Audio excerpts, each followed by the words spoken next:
Una de las noticias más destacadas esta semana fue un caso de sucesos registrado en San Félix, donde fue arrestada una pareja por el fallecimiento de una menor de 1 año. Los implicados están identificados como María Alexandra Rodríguez Ruiz, de 22 años, y Magdiel Edgardo Manaure Adarfio, de 20. Estas dos personas, madre y padrastro de la víctima, fueron arrestados en la calle Sucre del sector Los Naranjos. Los oficiales del 6CPC determinaron que la madre de la víctima la agredía con frecuencia. Las golpizas, en las que también participaba el padrastro, se volvieron más intensas con el transcurso de los días, hasta que finalmente fue llevada al hospital e ingresó sin signos vitales. La necropsia correspondiente reveló el maltrato. Mientras tanto, la mujer y el hombre fueron puestos a la orden de la Fiscalía Décima del Ministerio Público. Por otro lado, familiares de 2 menores de edad víctimas de abuso presuntamente por parte de su padre biológico pidieron transparencia en el caso y denunciaron irregularidades. Lo que sí hicieron fue venirse con los familiares del imputado a quitarle su hijo aquí en el Consejo de Protección, donde deben de velar los derechos de los niños, y lo que han hecho es violentar. Y nosotros, como abogada apoderada de toda esta situación, pedimos procedimiento penal, procedimiento sancionatorio, y que sean destituidos inmediatamente el fiscal superior del Estado, el fiscal cuarto, la fiscal 13, el funcionario del Consejo de Protección Carlos Parra, donde indicaban el día 9 de marzo, cuando la llevan detenida: tú vas presa por orden del fiscal general de la República, tú vas presa por el fiscal superior del Estado, y yo soy más que un tribunal. En materia de comunidad, vecinos del sector Vista Alegre se quejaron de una grave situación de contaminación que padecen. Se trata de un desborde de cloacas que tiene varios años y que no ha sido atendido por las autoridades. Afirmaron que los más afectados son los niños. La podrición, los niños que traen para acá, para la escuela, para Vista Alegre. Afecta demasiado. Que busquen una manera de arreglar eso. La podrición, ¿saben? Que eso le afecta a todo el mundo. Por otro lado, habitantes de la avenida Manuel Piar de San Félix se quejaron de la escasez de agua por tuberías. Pedro Merchán, residente del sector, mencionó que debe ir hasta una tubería de Hidro Bolívar para abastecerse de agua con un camión cisterna que le presta la empresa para la cual trabaja. Sin embargo, el panorama es mucho más crítico para sus vecinos, quienes pasan meses sin el recurso hídrico. Y lamentando la situación que vivimos aquí en Guayana, pues que no nos llega agua a los diferentes sectores. Por lo menos en mi caso, yo tengo que venir a cargar el agua aquí con este tanque de la empresa donde trabajo, y a veces vengo y no consigo agua, pues a veces hay días que la bomba supuestamente están malas, y de verdad que con tanta agua que tenemos en Guayana no entiendo por qué padecemos este problema, pues esperando que se solucione de alguna manera u otra.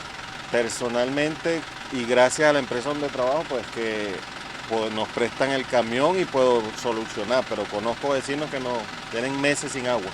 Otra situación grave de servicios públicos padecen los residentes del barrio Nueva Chirica, quienes denunciaron el deterioro de sus calles y el colapso de las cloacas, lo que, según comentaron, genera enfermedades en los niños.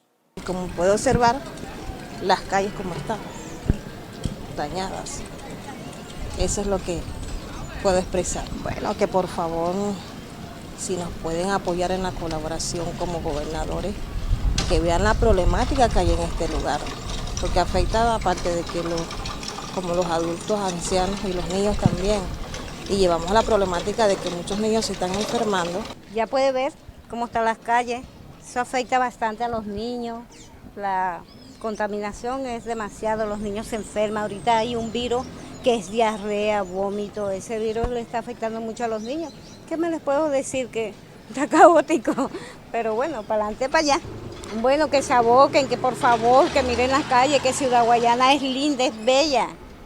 Que ayuden, que colaboren también ellos, porque los vecinos, ¿qué más pueden hacer? Se le han hecho varios llamados y no atienden al llamado. Bueno, ¿qué más podemos hacer?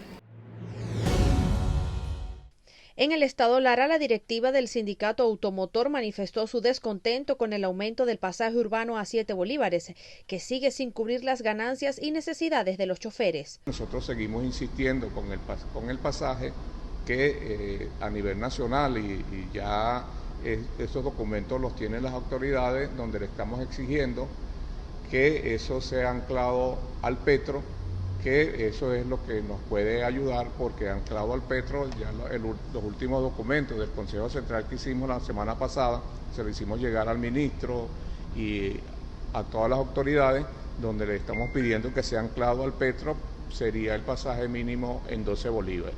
Del mismo modo, los transportistas de los municipios foráneos del estado Lara afirman que el servicio de transporte ha disminuido considerablemente debido a la falla de combustible que les afecta. Estamos a abastecer a diario para poder prestarle servicio a los caseríos, los cuales son los más sufridos, porque queda bastante distante del municipio. Entonces, por lo cual aprovecho y hago un llamado para que nos den respuesta en cuanto al combustible. Ha desmejorado mucho por combustible, lo primero es combustible, porque ya no se cuenta con el combustible como tal, y cuando llega en cantidades mínimas, lo cual abastecemos con 30 litros una unidad, que nos alcanza para 2 vueltas solamente. En otro tema, los trabajadores del sector público recordaron que en marzo del año 2022 entró en vigencia las tablas salariales del instructivo ONAPRE, que siguen siendo insuficientes para el trabajador venezolano. A un año todavía los trabajadores y el sistema de pensiones no vemos en el horizonte la posibilidad de que haya una rectificación en los salarios de los trabajadores. El gobierno venezolano comete violación de derechos humanos y derechos laborales. En ese sentido, la OIT debió, y eso lo digo de manera muy responsable, debió haber dictado una resolución. Ciudadanos en Barquisimeto pidieron a la alcaldía del municipio Iribarren realizar mantenimientos a las vías express de la ciudad para evitar accidentes de tránsito. Muchas veces han ocurrido accidentes donde han caído vehículos hacia la entrada de una de las comunidades, específicamente Santo Domingo, ¿verdad? Por la falta de una protección de una valla que proteja estos tipos de accidentes. De verdad que hay accidentes que ocurrió hace años atrás, hubo una pérdida humana, y es un llamado que se hace a las autoridades, ¿verdad?, que se aboquen a colocar vallas y así proteger a vecinos que viven aledaños a esta vía que están transitadas. En el municipio Jiménez, los ciudadanos piden la poda de los árboles de los parques para evitar daños a los alrededores. Como habitante de Quibor, municipio Jiménez, estado Lara, veo con preocupación la situación que se está presentando acá en el Parque San Rafael. Acá hay numerosos árboles que posiblemente ya cumplieron su vida útil, están secos, otros tal vez producto de la falta de agua, de la falta de poda oportuna, están muriendo, están quedando sin sustento en el piso. Las raíces han obviamente ya dejado de sostenerlo, se han caído. Otros encima de los árboles, solamente están siendo sostenidos por el peso de los mismos. Esta situación representa un peligro para la vida de las personas que hacen vida activa allí. Finalmente, en la ciudad de Carora, la falla en la distribución de combustible se está agravando. Aquí están los usuarios debajo de la sombra resguardándose, porque son aproximadamente 10 días ya en Carora sin gasolina. Los recurrentes cambios en la política de distribución de combustible desequilibran al sector pesquero de Nueva Esparta. Esta semana las embarcaciones de pesca de mediana y gran altura advirtieron que pagar a 0,50 centavos de dólar la gasolina está llevando a la paralización de su flota y hasta pudiera significar llevarse la faena a puertos internacionales. El impacto no es solamente en la pesca, el impacto es en todo el estado de Nueva Esparta, en toda la cadena de comercialización, de la actividad económica y de todo el quehacer cotidiano de todos los margariteños. Hemos visto cómo lentamente la economía de la isla se ha estado ralentizando y al ser la mano de obra útil, la del pescador, la más solicitada, debido a que en cada embarcación de las 500 que estamos hablando hay de entre 9 y 22 tripulantes. Sin contar su familia, más todas las personas que trabajan en las actividades conexas, transporte, comercialización, procesamiento y todo lo que tiene que ver con el producto después de su captura. Y por supuesto el efecto económico y el efecto social sobre la familia de los pescadores es evidente. Hay una política errada de parte del gobierno donde creen que el sector turismo es el primer motor del Estado de Nueva Esparta en lo económico. Y no es así, es el sector pesquero. Del sector pesquero derivan y yacen una cadena que le da dinamismo al Estado de Nueva Esparta. Cuando el pescador viene de campaña, que trae su divisa, le compra al bodeguero, al del abasto, como decía mi amigo Pedro, y el del abasto le compra al proveedor, y el del proveedor le compra a la fábrica. La situación advierte un negativo efecto dominó que no solo está impactando a la pesca, también desde el pasado lunes se paralizó el transporte de pasajeros y carga entre las islas de Margarita y Coche por la misma situación. Lancheros fueron sacados del esquema de subsidio del gasoil. En Coche el combustible es muy reducido y se quiere cobrar precio internacional cuando en la población del municipio no hay un aparato productivo lo suficientemente robusto como para poder abastecerse los pescadores de combustible a precios internacionales. Aprovecho la oportunidad para hacer un llamado a la gobernación con que se concluya la obra de la rampa en el muelle de San Pedro de Coche para que podamos otra vez recibir ferries con frecuencia y que sea más barato para los comerciantes llevar su mercancía a Coche. Desde el año 2016, el ferry María Libre salió de operaciones y antes, con la estatización de la empresa, tampoco el gobierno mejoró la condición de conexión entre las islas. Pero también otro reclamo importante fue esta semana el realizado por el sindicato de bolipasajeros asegurando irregularidades internas. Margarita tiene una flota de 116 unidades, de las cuales están activas 32 unidades y todas las unidades son utilizadas para puros servicios especiales. Excluyendo, porque se excluyó el servicio más importante que es para nosotros como operador y como ser humano, atender a los pacientes de hemodiálisis del Hospital Luis Ortega, que son pacientes que en estos momentos lo que necesitan es ayuda. Además, denuncian acoso laboral, despidos e intimidación con cuerpos de seguridad. Y cumpliéndose ya 3 meses de la jornada de protesta de los gremios educativos, los representantes lamentan que el gobierno no responda a los docentes y sus hijos estén teniendo una débil o nula preparación. La situación está afectando muchísimo a nuestra generación futura.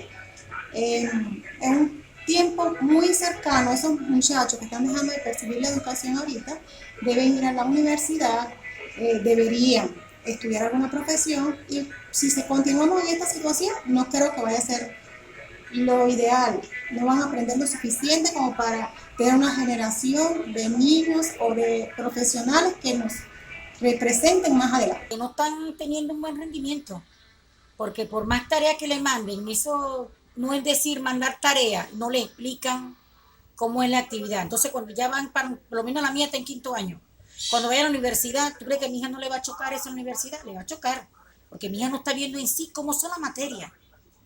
Pues eso le va a chocar bastante. Al cierre, 2 notas de cultura. En Nueva Esparta, los núcleos del sistema de orquesta se sumaron a la celebración aniversaria, recalcando el objetivo social que inspiró al maestro José Antonio Abreu. Tenemos aproximadamente 7 núcleos en el estado de Nueva Esparta y el objetivo es, como lo dijo nuestro fundador, el maestro José Antonio Abreu, rescatar a esos niños, jóvenes y adolescentes de las calles, el ocio, y rescatarlo a través de la música, a través de la cultura, a través del arte, para poder entregar a la sociedad niños, jóvenes y aún en el futuro adultos, pues dignos de una buena sociedad. Y ante la cercanía de la Semana Santa siguen los preparativos. La orquesta que acompaña las procesiones de los días santos ya está en su práctica especial. El redoblante y la trompeta son protagonistas. Esta hermosa tradición de la Semana Santa asuntina se remonta años atrás desde la colonia. En mi persona, yo estoy siguiendo los pasos de mi abuelo Ramoncito Fermín, que lleva desde el año 1943, o sea, este año está arribando los 80 años, siguiendo esta hermosa tradición. La trompeta se encarga de acompañar en el redoblante en 2 toques, el toque bajo y el toque alto, el cual se van alternando hasta llegar a cumplir la meta requerida, es decir, hasta que el santo logre la ruta que tiene que cumplir, si va a girar en una esquina, si va a seguir, y en ese momento se realiza el corte, dependiendo de lo que vaya marcando el redoblante. Tengo 24 años, toco la trompeta desde que tengo aproximadamente 9 años. Estoy en la tradición de la Semana Santa Asuntina desde el año 2010. En efecto, en la población asuntina, generación tras generación se van asumiendo roles y además de ser la capital del estado, cada Semana Santa se convierte en la capital religiosa de la región insular. En el marco de los 23 años del partido Primero Justicia, el representante de la tolda, Tomás Guanipa, estuvo presente en la Plaza Bolívar de Maracaibo, donde aprovechó para expresarse sobre varios temas, entre los que destacó la importancia de retomar el diálogo en México, al cual están dispuestos a participar nuevamente. Para tener condiciones necesitamos lucharlas en la calle, pero también a través de un proceso de negociación al que estamos dispuestos a ir desde allá inmediatamente, en el que nunca nos debimos haber detenido, pero que fue paralizado por culpa del régimen de Maduro. Es una forma también de llegar a ellos. Sin embargo, exista o no exista ese proceso reiniciado que nosotros exigimos que se reinicie ya, pero exista o no exista, vamos a luchar en la calle, vamos a construir mayoría, vamos a movilizar al pueblo y vamos a derrotar a Maduro con Enrique Capriles Radonsky. Miembros de comunidades indígenas yupas del municipio Machiques de Perijá nuevamente protestan en la localidad en exigencia de atención. Donde nosotros podamos así podernos sustentar a nuestra comunidad, a nuestra familia, salud, medicamentos. Las educaciones, que se activen aquellos maestros, profesores, directores, para que nuestros hijos puedan entonces así aprender al menos a tener la lectura en cuenta, a leer, a escribir su nombre, que hoy en día está paralizado. Miembros de los distintos sindicatos del estado Zulia marcharon el pasado miércoles hasta la Inspectoría del Trabajo, en exigencia de condiciones laborales, entre las que resaltaron salarios dignos para dignificar a los trabajadores venezolanos. Con respecto a esa provocación que una funcionaria nos quiere prácticamente matar con la esperanza, le vamos a repetir lo siguiente: no hay un rincón en Venezuela en donde se continúen con lo que significan protestas, con lo que significa esa calle que lo único que le ha dicho al mundo es que en Venezuela no se puede vivir con un salario mínimo que no llega a $5 y mucho menos con profesionales y maestros, empleados y obreros que ni siquiera logran cubrir la canasta alimentaria. Los habitantes de las inmediaciones de la circunvalación número 3 al sur de la ciudad de Maracaibo denuncian el deterioro del complejo deportivo. Aseguran que en reiteradas oportunidades han denunciado una pared del complejo que está cediendo. Para anunciar pues el estado en que se encuentra el complejo, sobre todo esta pared, que es un peligro para tanto transeúntes, hasta para los niños de la fundación, que ellos hacen deporte aquí en el complejo. Evelyn estuvo aquí hace unos meses, en el mes de noviembre, y dijo que para enero se iban a evocar para lo de la pared, y todavía no hemos tenido respuesta y hacen caso omiso a todas las denuncias que hemos hecho. Representantes del Colegio Rafael Urdaneta en la parroquia Francisco Eugenio Bustamante denuncian la acumulación de aguas negras que pasan frente al preescolar. Cuando viene el agua, eso se inunda para allá. O sea, se vuelve un charco que uno no puede pasar. Los representantes más bien hacemos así. Hay una variedad de representantes, ellas se cayeron. Hay una señora mayor que yo la vi, iba yo por aquí, ella se cayó. Cuando esto había bastante charco. Los mismos niños, ellos se enferman de la tos. Muy poco, cuando viene el agua, ellos no lo sacan para jugar. No lo sacan, porque contienen mucha tos. ¿Ves? Y los mismos representantes, a ellos colaborado también, ha hecho carta, ha planteado que los niños se enferman, más que todo aquí, por el agua.